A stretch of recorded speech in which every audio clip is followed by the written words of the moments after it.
2024년 시니어 트렌드 속에서 매력 비즈니스를 탐색해 보겠습니다. 안녕하세요. 저는 시니어 라이프 비즈니스를 연구하는 최혁입니다. 책에서는 더 나은 방향을 찾아보겠다고 하면서 라이프스타일, 비즈니스 트렌드, 글로벌 트렌드를 연구했는데요. 이 중에서 제가 몇 가지 핵심적인 것과 5개 기고문 속에서 나타난 매력 모델을 소개하도록 하겠습니다. 먼저 시니어 삶에 있어서 필수적인 부분들에 대한 것. 이것은 현금 흐름이 여력이 크건 많건 누구에게나 필요한 부분인데요. 이러한 필수품, 가장 구체적으로는 누구나 잠을 잡니다. 하루에 8시간 정도 잠을 자는데 그때 수면의 질을 측정하게 되는, 수면의 질에 영향을 미치게 되는 모든 제반 도구들, 간단하게는 베개부터 해서요. 이러한 필수적인 것도 나이가 들면 미끄러지기 쉬운데 아주 가격이 저렴한 것부터 높은 그 미끄럼 방지 양말이라든지, 겨울이 되면 온도가 추위를 느끼는데 일본에서처럼 1g짜리 머플러라든지, 이러한 필수품은 뭐 돈이 많건 적건 그것에 크게 상관없이 꾸준히 수요가 되는 그러한 것이라고 볼 수 있습니다. 근데 현금 흐름이 아주 많은 사람들, 예를 들어서 베이비 부머를 중심으로 연금이나 이런저런 소득을 합쳐서 월 1천만 원 정도 생기는 그런 분들도 나타나고 있는데요. 이런 분들의 입장에서는 기존 재산도 있기 때문에 이 1천만 원 안에서 일부 남기더라도 어떻게 이것을 자기가 좋아하는 방향으로 소비할 것인가에 집중하게 됩니다. 미국의 은퇴자협회 같은 경우도 그래서 교직원들이 중심으로 AARP를 만들었는데, 그분들이 활성화될 수 있는 근저에는 매달 나오는 적지 않은 연금에 있었습니다. 그래서 이러한 연금 부자들을 공략하는 부분도 굉장히 중요하고요.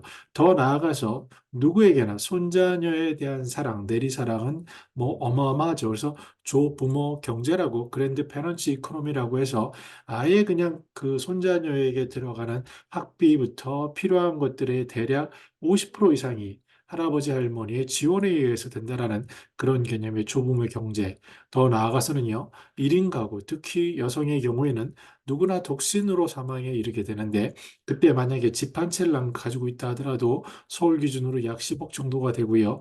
서로 그렇지 않더라도 자기가 사랑하는 대상, 개나 고양이 같은 반려동물이 있을 수 있고요.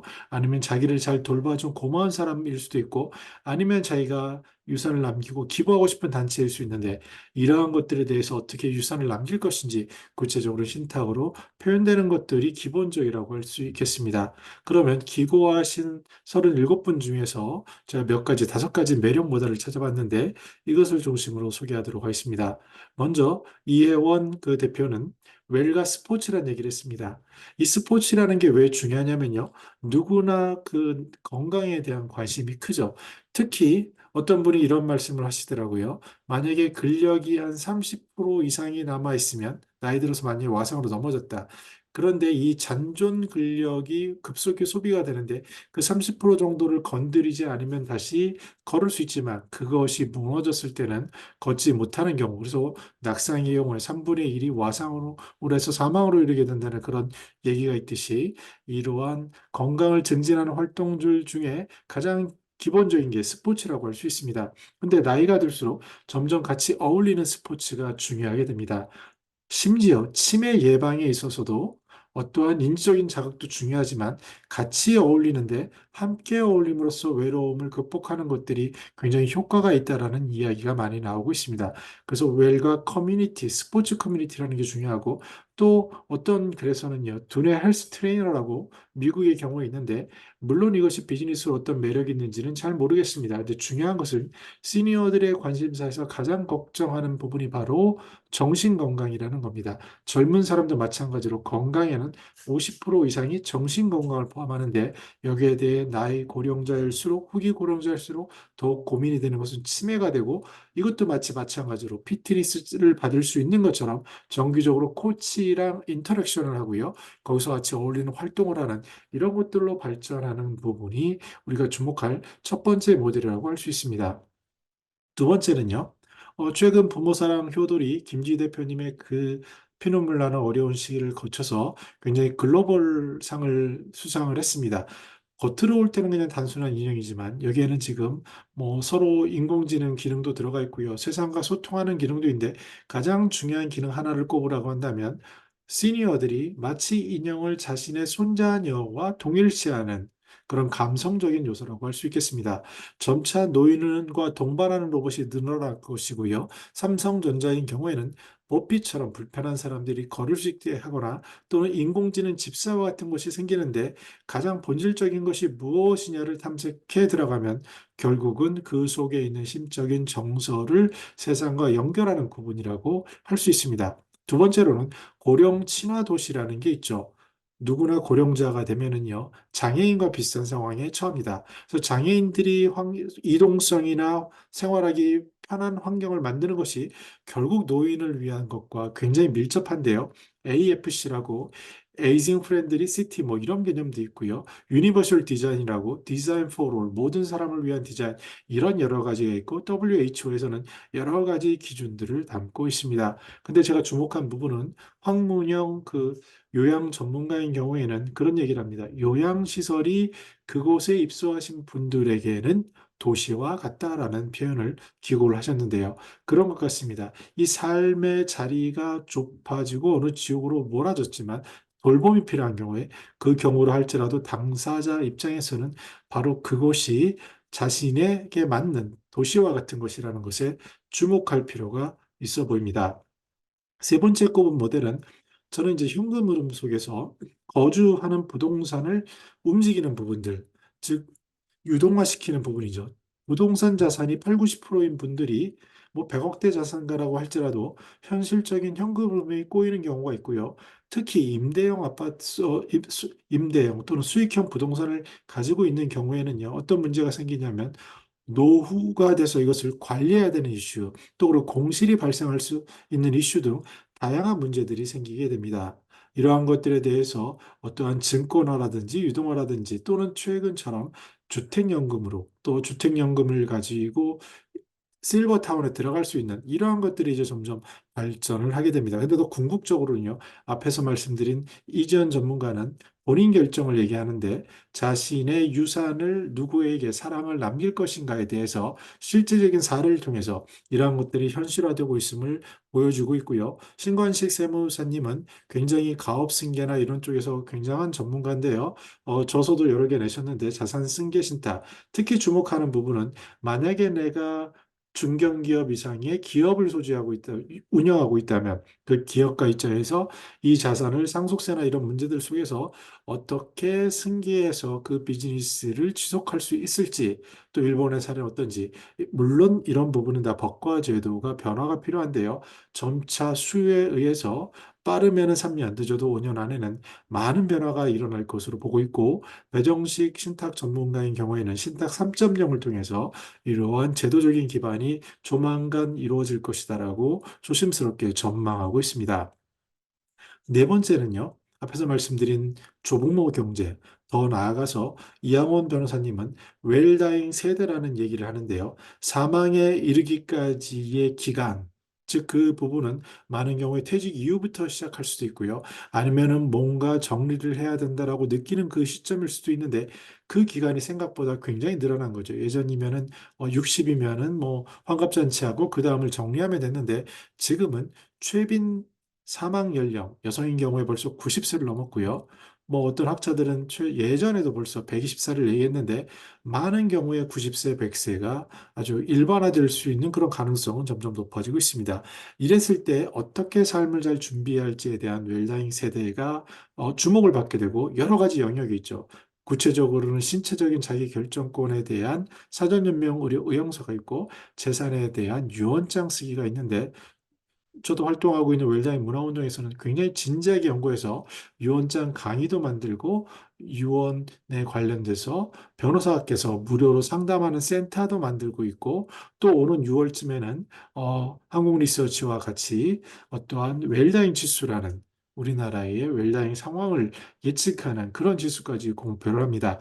이것들이 지금은 웰다잉만 해도 싫어하고 저도 최근에 여러 민간 기업을 만나보면요. 그 말들을 소비자들이 싫어합니다라고 얘기를 합니다. 근데 제가 현장에서 리서치를 하다 보면 어떤 일을 겪냐면 예전에는 고령치나 시니어 이런 말도 싫어합니다라고 했는데 이미 5년 전부터 아니요, 고령치나 전문 어떤 쇼핑몰 있으면 전 거기서 사겠어요라고 얘기를 합니다. 웰다인도 마찬가지일 것 같습니다. 일본의 경우를 보면 데스 카페도 있고요. 그리고 또한 생전 이별식 이런 것들도 일상화된 경우가 있습니다. 제 지인의 경우에도 가까운 지인도 그런 것들이 제가 그 부분을 물어봤더니 이미 자기 다 자신의 가족들도 그 일을 하고 있고 주변에 도처에 깔린 것이 데스 카페다라는 얘기를 하고 있습니다. 우리나라는 고령화, 초고령화가 아마 오래되고요. 그러면은 속도는 더 빠르기 때문에 사람들의 인식 수준도 빠르게 변합니다. 이미 사전연명 의료 의향서 200만 을 돌파를 했고요. 금방 속도전으로 갈 텐데요. 주택연금에 대한 인식도 무너졌고요. 실버타운에 대한 것도 없어서 못 가는 곳이 되는 이러한 급속한 변화 속에서 전차 사람들은 왜 내가 살아가지? 왜 무엇을 남겨야지? 어떤 의미가 있지? 내 삶의 의미는 뭐지?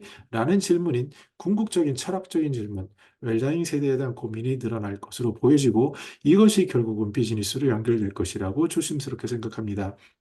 끝으로 제가 뽑은 다섯 번째 모델은요, 컨텐츠에 대한 겁니다. 저는 시니어 마케팅 전문가라는 책이 비매품이고요. B2B에서 이루어지는 베스트셀러인데요. 시니어 마케팅 프로를 제필하고 있습니다. 거기에 제가 일곱 가지 그 시니어 마케팅 원칙을 얘기하는데 가장 큰 틀은 이겁니다. 시니어 삶의 이동 동선, 시간, 공간의 온라인, 오프라인의 4차원적인 이동 공간을 따라가서 그 맥락을 이해하고 그 맥락 속에서 소통해야 된다는 건데 이것을 어려운 말로는 뭐 불월 경제라고도 하고 뭔가 뭐 혼돈의 뭔가 새로운 진정성 마케팅 이런 식으로 여러 가지 표현을 하지만 중요한 것은 시니어 삶을 제대로 이해하는 건데 그분들이 관심을 가지고 있는 시간에 대한 고민, 현금 흐름에 대한 고민, 건강에 대한 고민, 이러한 니드 갭을 현장에서 만나는 이동 동선 속에서 어떻게 노출할까로 집약됩니다. 나이가 들수록 이동 반경이 점점 줄어드는데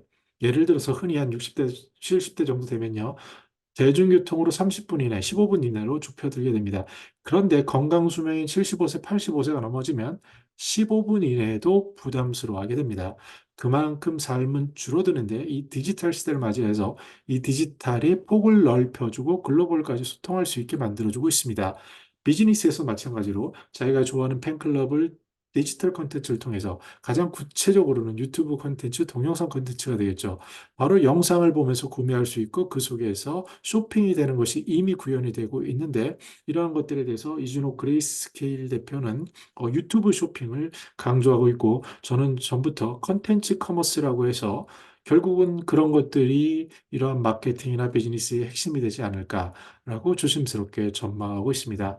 여러분들은 어떠신지요? 시니어 트렌드 2024 속에서 제가 기본적인 것과 다섯 개의 매력 모달을 찾았는데 이것 외에도 여러 가지가 있을 수 있습니다. 근데 중요한 생각은요, 시니어는 다 똑같지 않습니다. 특히 젊은 사람들, MZ 세대가 2년마다 나이 차이가 있다고 하는데, 시니어들은 2년은 아니어도 5년 정도로 차이가 있습니다.